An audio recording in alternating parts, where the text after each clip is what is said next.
Welcome to the S.O.A.P video series from Oak Tree Community Church in South Bend, Indiana. We are working through our green card here, our summer green card. We're recording this in the summer of 2021. And we are in week 3 of First Peter. Right. And then we'll do 1 week in Second Peter just to, round out the Peters. Right? Yeah, nice. So, 2 chapters this week because we're doing both 4 and 5. Right. And then next week, all 3 chapters in Second Peter. Pretty quick reading, actually. It's a short book, so. Yeah, well, even First Peter, it's not long. Yeah, not long at all. I don't know why. Because we always talk, when you start a book, you have to go through all this. Who wrote it, when they read it, what were they doing? That was only a couple weeks ago. Yeah. Well, we'll have all that done for Peter. Yeah. Second Maybe. Peter. Well, most of it. Yeah, most of it. Second Peter's a couple years later, probably. But yeah. So we're in chapters 4 and 5, and the theme of First Peter is really suffering, and that's why he wrote it. The people were starting to be the Jewish people. I believe it was a Jewish audience, Jewish Christians were suffering persecution, and so there's a lot to do with suffering, especially in last week's reading. That was a big theme. And that's going to carry over into chapter 4 especially. Yeah, it carries over big time into chapter 4. And we need to remember that Peter is writing to these Jewish Christians that are living outside of Jerusalem. Yeah. So they're living in a foreign country. Yeah. So not only is their religion different, everything's different. Yeah. Right? So, and they got to figure it out. So if there is going to be persecution based on race or based on beliefs or based on whatever, it's going to be against these people. And so you've got anti-Semitism, right? Just because they're Jews. You've got anti-Christianity. Right, because it's new and Rome is starting to crack down on it. Yep, exactly. Right, so it's not a great time. So chapter 3 ended with this almost this tag or this bridge where he started saying, so Jesus suffered. Yeah. And you may, but using him as a model or as a pattern. Yeah. And it's huge in 4. Yeah, right? and that's where 4 goes. Yeah, 4 definitely goes that way. So there's a lot of, hey, this is going to happen to you. Be like Jesus. And it's kind of cool, arm yourself with the same attitude is something that he says. Be concerned about the will of God. And, you go back to Jesus. Sure, Jesus cared about us, but he cared more about, what's my job? What am I doing down here? Yeah. Push aside all the desires. And then I thought what was kind of cool in there too, where it was people will notice. So even today, if we, quote, act like a Christian in our deeds, people notice, but how much more so back then when Christianity was something new, something different. And not that they had to be better, but they needed to act that way. And not to put on the act. Sure. I didn't quite say that right, but... Well, no, I know what you mean. The people like good people. Right, I mean, It's just, and so when things are going well, when things are just happening the way they're supposed to, and we're good, we just sort of blend in. We don't, nobody notices, it's just, when things are going well and a Christian does bad, then the Christian gets called out for it. Then they notice, right? Yeah, right. But he's talking about when things are going badly, and you're still living properly, right? That's when they and notice. You're still happy, and you're still, how can you? Right. Well, and you talked about this in the last video with chapter 3. That's when you need to be ready to give an answer for the hope that's in you, right? Because that's when people are going to notice, right? And they're going to ask you about it. Yeah. Right. Yeah. So be ready. Right. I love the phrase there in verse 1, chapter 4, verse 1, have the same attitude. Reminds me of Philippians chapter 2. Have this same attitude or mindset in you that was also in Christ Jesus. It's one of humility, which is going to show up again in chapter 5. So there's a lot of this stuff that's tying together. Yeah. Do you want to? I was going to jump to chapter 8. Do you have anything you want to talk about for them? Verse 8. Yeah. Sorry. Verse 8. I noticed in verse 1, there's this weird phrase. Oh, we're all the way back in 1. Yeah, sorry. Yeah. there's this weird phrase that I thought somebody might ask, might wonder. It says, the one who has suffered in the flesh has finished with sin.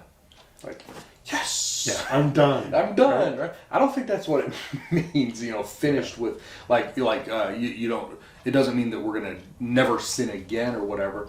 But here's my take, and you may have a different take, and that's fine. But the more, because he's tied this to having the same attitude as Jesus, right? So there's some spiritual maturity going on. The closer we are to Jesus, the more we are like Jesus. Yes, we're going to suffer. Even Jesus said, if the world hates you, don't forget that it hated me first, and the slave is not greater than his master. But the closer we get to Jesus, the more like Jesus we become. I think what he means is it's not that we're finished sinning, but it's just like, you know what? I don't need that anymore. I'm done with that. I don't find that fulfilling anymore. I don't find that maybe even attractive anymore. And so we will more and more choose not to sin. Doesn't mean that we will never sin, we'll fall into it or whatever, but that regular ongoing sin of that's what I want to do, it loses its attraction, I think, is what he's talking about here. Yeah, I was looking at my notes because he brings that out more this week too, in a couple different ways. Yeah. Hey, you are starting to mature more, which is great, but let's keep on. Yeah. Let's keep on doing it. And it's what we talk about around here, right? Just walking the path, being on purposefully, right? It's not, discipleship isn't something that just happens to us. If we're not engaged in it, if we're not intentionally doing it, it doesn't happen. It's not going to happen at all, right? So I think that's where that is. The other thing I had before we get to 8 is 7. So I'm going to jump ahead. He says, "For the culmination of all things is near," and I love that because here we are in the 50s or 60s. And Paul says the same thing in the 50s and 60s. They're expecting Jesus any day. Yeah, so basically 2,000 years ago. Yeah. Close enough. Yeah, Jesus said, "I'm coming back." And they're like, "Okay, we trust that you're coming back." Right. And Paul said it's near, and Peter said it's near, and here we are 2,000 years later, and it hasn't happened yet.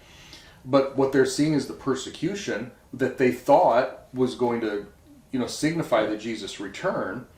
And then 70 happened, and Jerusalem was destroyed, and the temple was destroyed, and Jesus still didn't come back. But everybody had to be thinking, this is it. This is it. Right. And yet it wasn't, and then they died, and then their kids died, and their grandkids died, and here we are 1,900 years later still saying, now there are some people who think that, all of Revelation was fulfilled back then, and whatever, and,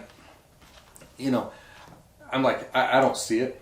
I don't see, I think it's still, I'm a futurist. We teach that it's still future. But there's a pattern, there's a model that they were anticipating Jesus come back anytime.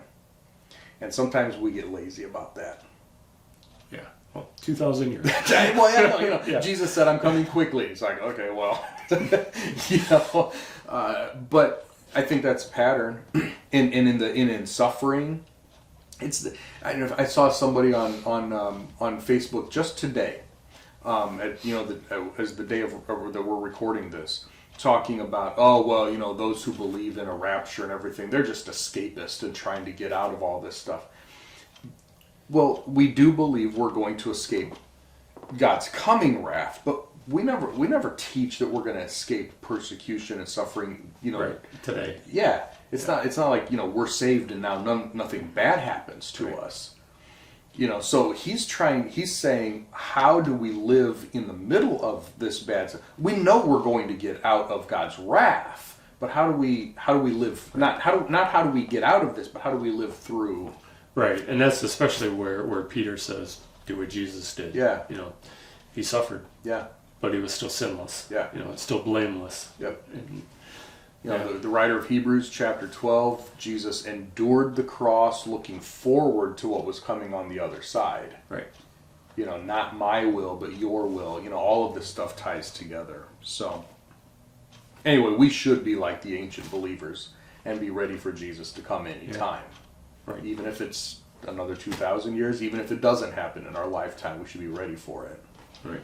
So, All right, now we can get to verse 8. Well, I don't want to. So verse 8 is at least part of it is a common verse that people have heard. Love covers a multitude of sins. Mm-hmm. I've heard it a number of times. I skimmed right over it, and then I kind of went back to it for some reason. And what does this really mean? So if love covers a multitude of sins, that means love doesn't cover all sins. So what sins doesn't love covered? And are they special kinds of sins, or are they? This is how I spent my afternoon, right? Or is it too many sins, or one big? That type of thing. So that's one way to look at Yeah. it. So that's one way some people might interpret it. Right, and then you get into covers, which is kind of an odd word, that love covers sin, and we had heard before that the sacrifice, that used to happen in the temple would cover the sin, and you can kind of see the blood covering the sin, and you get symbolic, something is covering the sin. But I don't think either of those really makes sense there, and I think it's as easy as Jesus covered our sins, and he didn't cover them up, right? But he paid the ultimate price, and from his death, intentional death on the cross, covers all any sin that we can have. Yeah, and Jesus, by the way, did that for love. Yeah. I think this verse is so misused. Like, if you love somebody, well, it's okay. We use that phrase, right? Yep. Well, I'm sorry I didn't. No, it's okay. Well, no, it's not okay. I sin, but because I love, it doesn't matter. Yeah. Right. I did my sin in a loving way. In a loving way, right. Or even, which I'm not quite sure how that works. But even you get from a salvation standpoint, universalism says, well, God is love, and therefore can't send anybody to hell, and therefore love will take care of it eventually. God's love is big enough to cover all sin, right? Yeah. So we got to be very careful that we don't take a verse or a part of a verse out of a context. Right. Right. Exactly. So we dove in a little deep there, which is fine. In the rest of chapter 4, Peter talks about what people should be doing. Mm-hmm. Show hospitality, which makes sense, right? You're in a foreign country, you need to be hospitable. Use your gifts, love, serve. Yep. I mean, these are some good things here. A couple of weeks ago, in our first week, I mentioned that there was a passage coming up. You said, I think when you were introducing the book, that this is compact, that he's not really teaching a ton of new theology, but he's sort of almost a hit and run type, real quick thing. And I said that there was one coming up. This is one of them. In verses 10 and 11, this is his whole passage on spiritual gifts. Right. Paul has 1 Corinthians 12, 13, 14, Romans 12, Ephesians 4, Peter knocks it out in 2 verses. He's like, there's speaking and there's serving. Whichever you have, do your best. Moving on. Yeah, nice. Thanks for coming to my TED Talk, right? Yeah. So, but it's really cool. I love verse 10 because whatever gift you have, right, use it to serve one another as good stewards of the varied grace of God. And that word translated varied grace. Some translations say like multifaceted. It's like, take a look at a diamond or a jewel or something, or a prism, and each cut as the light is shining on it and it sparkles just a little bit different. Almost, it's actually, here's a better one, is a disco ball. What did we learn today? Yeah, right. God is like a disco. God is like a disco. But it's as it spins and it catches the light just a little bit differently as the whole thing goes around. God's grace is like that, and what we get to do is be one of those reflections. And God has said, as He gives us spiritual gifts, this is how I want you to reflect my grace. Nice, that's very nice. and Good we'll comeback. do it. We'll each do it a little bit differently, and Yeah. a little different color, a little different brightness, a little Yep, bit but whatever. there's still a reflection. But that's how spiritual gifts are supposed to work. Yeah. And I just Yeah, love that. that is. It's great. I think the Greek word is where we get our word panoply. Just this all multicolored, multifaceted. God's grace is not something that anybody has a corner on. And I just love that. I just love that in this verse. Good. So the rest of chapter 4, he then gets into living in a trial by fire, which is never sounds like a good thing. But he says rejoice in it. This isn't a terrible thing. It's actually a great way to glorify God. And again, showing others how we're different. Yeah. The last 3 verses, 17, 18, and 19, talk about judgment on the house of God and whatever. And, I think God does have, in a sense, a stricter standard for those who call themselves Christians, for those who are truly believers, His children. Sometimes we get into this attitude that, there's no condemnation for believers. Okay, well, but there is discipline, there is punishment, there is judgment. Right? And he says it starts with us. We should call ourselves to a higher standard. We should call each other to a higher standard. Not the world. We're not judging the world because they do bad things. They're unbelievers. But we should call each other up to a higher standard. And there's this phrase in here. By the way, did you notice there's like 4 or 5 quotes from the Old Testament just in these 2 chapters? Right? Yeah, right. He says, if the righteous are barely saved, what's going to become of the ungodly and sinners? Right. And what do you mean we're barely saved? Salvation is by grace alone. That's the only thing that saves us is God's grace. And so, from one perspective, it's like we're no better than anybody else. It's not that we worked harder. It's not that we did better things. People are working so hard to try to gain salvation, and we just barely get it if you look at it that perspective, because it's all of grace. Right. So whether we're doing good, whether we're doing bad, whether they're doing good or bad, none of that, not for salvation, none of that matters. So, Which is odd, right? Yeah. Or hard to... Yeah. And Christianity is the only faith that does that. In reality, Christianity is the only faith that is a fair playing field for everybody.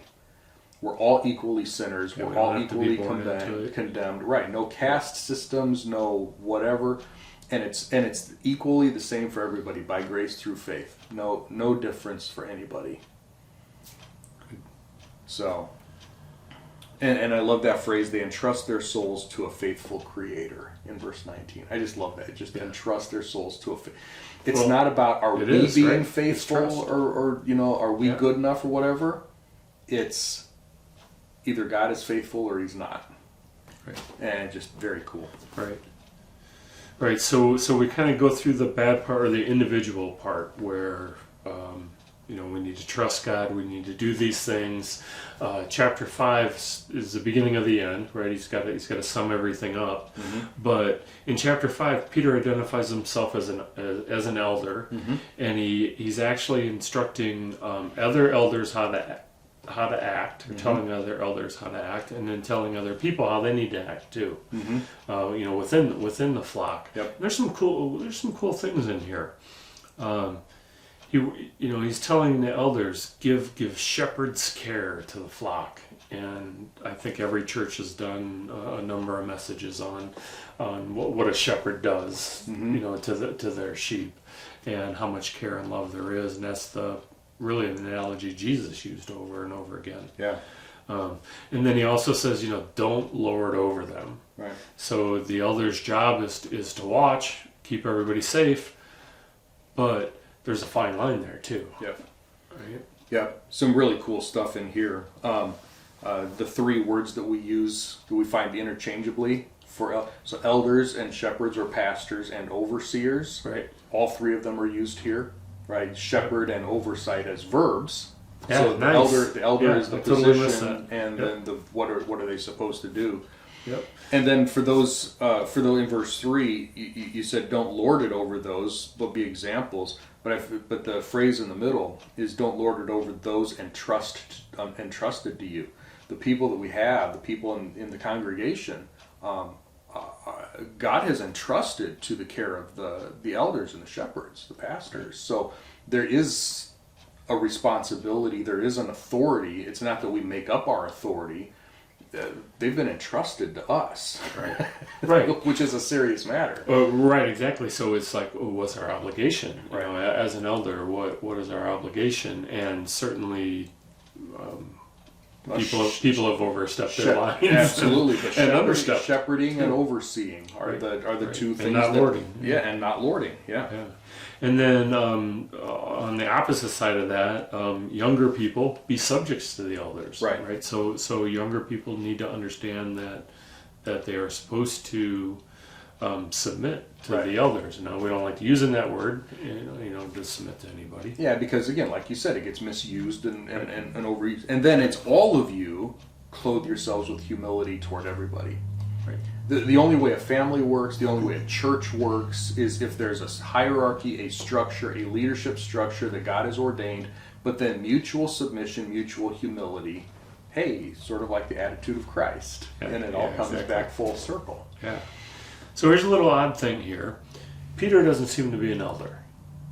Right? Peter's an apostle. And we find in a lot of Paul's letters, Paul goes to great lengths to justify him being an apostle. Yep. And then doesn't and says, now go do this. Gives them things to do. Peter seems to be lowering himself down a level. Yeah. Is he just trying to get into people's graces? What do you think he's doing? By this time, historically, he may have been in Rome. We're not sure. He says the church in Babylon greets you. So there's a discussion. Was he really in Babylon? Was he in Rome, but he calling it Babylon? Difference. It could just be that he was, wherever he was actually serving as an elder in that church. Maybe he was one of the elders in the church. Even though he was an apostle, maybe he was no longer doing apostolic work at this time of his life. Maybe he was doing more just pastoral work. I don't know. Okay. Yeah, and we hit the last thing I wanted to, the church in Babylon. Yeah. Right? It seems odd, but the Babylon that we think of it, the area, wasn't in power anymore. Rome kind of wiped them out. I'm sure they were still there. There was some form of it, but there were people. The city still existed, and there were people there, and there were Jews there. Yeah. But for him to physically be there seemed odd, right? Yeah. Versus Rome. Yeah. So. Yeah, we know he got to Rome eventually. He was killed in Rome, probably just a few years later. So, he may have been. Some people look at this and compare it to the Revelation, right, where Babylon and Rome seem to be intertwined. But again, that's still speculation. That's not, Either way, he references two people, Silvanus or Silas. And it seems like Silas may have actually been the one who wrote this letter down, because the language, the vocabulary, the Greek between 1 Peter and 2 Peter are different. And so it seems to have two different writers. Yeah, it seems to have two different writers, which is one of the reasons that they were in the early church. They were sort of like, is this really from Peter? But here he specifically says, I sent this via... So either Silas carried it, or maybe he actually wrote it. And we see a strong connection to Mark at this point too, which church history tells us that Mark became, after shortly or at some point after Paul and Barnabas split up in Acts 11, and Mark went with Barnabas. At some point he left Barnabas and connected with Peter. And the Gospel of Mark, same guy, the Gospel of Mark, according to church history and tradition, says that it's really Peter's recollections that Mark wrote down.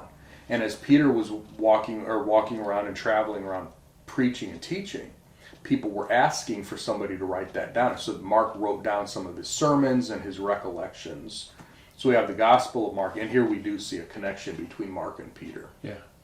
Nice. That's good. So I think a good place to end. Yeah. First Peter. Yeah. So, greet one another with a loving kiss. We're not going to do that here. Peace to all of you who are in Christ.